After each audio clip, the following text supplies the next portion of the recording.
நெருக்கடியான சூழலில் இன்று லக்னோவுடன் சென்னை அணி மோத உள்ளது. இது குறித்த கூடுதல் விவரங்களுடன் இணைகிறார் செய்தியாளர் சதீஷ் முருகன். சதீஷ் முருகன், வணக்கம். மேலும் விவரங்களை சொல்லுங்க. இன்றைய தினம் லக்னோ அணியுடன் மோத இருக்கிறது. குறிப்பாக சொல்ல வேண்டுமென்றால் நடைபெற்ற 6 போட்டிகளில முதல் போட்டிகளை தவிர தொடர்ந்து 5 போட்டிகள்ல சிஎஸ்கே அணி தோல்வியுற்றிருக்கிறது. இதற்காக பல்வேறு காரணங்கள் சொல்லப்பட்ட போதிலும் தொடர்ந்து இந்த தோல்விக்காக பல முயற்சிகளும் எடுக்கப்பட்டு வருவதாக தெரிகிறது.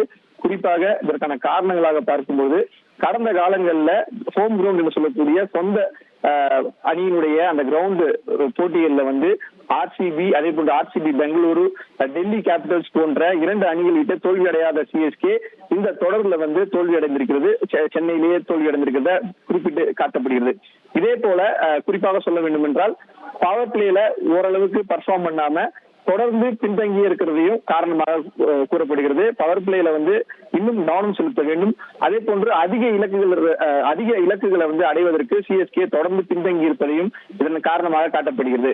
இந்த நிலையில தான் தோனியுடைய தலைமையில 2வது மேட்சாக இன்றைய தினம் நடைபெறக்கூடிய இந்த மேட்ச் நடக்க இருக்கிறது. இந்த மேட்சை பொறுத்தவரையில கட்டாயமாக இந்த மேட்சில் இருந்து அடுத்து வரக்கூடிய 7 மேட்சுகளிலும் தொடர்ந்து வெற்றி பெற வேண்டிய கட்டாயமான நெருக்கடி காலகட்டத்தில் சிஎஸ்கே இருக்கிறார்கள். அதற்கான காரணம் முதல் போட்டியில வெற்றி பெற்ற அந்த 2 புள்ளிகளுடன் 10வது இடத்துல சிஎஸ்கே அணி இருக்கிறது. பவர் பிளே ஆஃப்க்கு செல்ல வேண்டும் என்றால் 16 புள்ளிகள் பெற வேண்டிய சூழல் இருக்கிறது. இந்த நிலைமையில தான் அடுத்து வரக்கூடிய 7 போட்டிகள்ல நிச்சயம் வெற்றி பெற்று போட்டிக்கு 2 புள்ளிகள் என்கிற அடிப்படையில 14 புள்ளிகள் பெற வேண்டும்.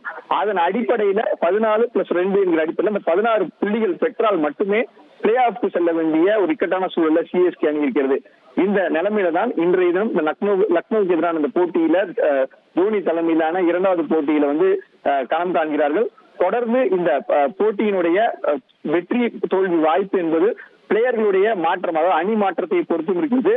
பிளேயர்களை பொறுத்தவரையில மைத்ரேயா உள்ளே வர்றதுக்கு வாய்ப்பு இருக்கிறதா சொல்லியிருக்கிறாங்க. அதாவது புதிய ஏற்கனவே இருந்த அணியிலிருந்து சிஎஸ்கேக்கு வந்திருக்கக்கூடிய மைத்ரேயா இன்றைய தினம் பிளேயிங் லெவல்ல அவர் இடம்பெறுவதற்கான வாய்ப்பு இருப்பதாகவும் தொடர்ந்து பெஞ்ச்ல இருக்கவங்கள உள்ள பிளேயிங் லெவலுக்கு கொண்டு வரக்கூடிய அந்த சூழல்ல இன்றைய தினம் இந்த பிளேயிங் லெவல் இருக்கக்கூடிய போட்டியாளர்கள் தொடர்ந்து அந்த வெற்றி வாய்ப்பை சிஎஸ்கேக்கு பெற்று தருவார்களா என்பது நாம் பொறுத்திருந்துதான் பார்க்க வேண்டியிருக்கிறது.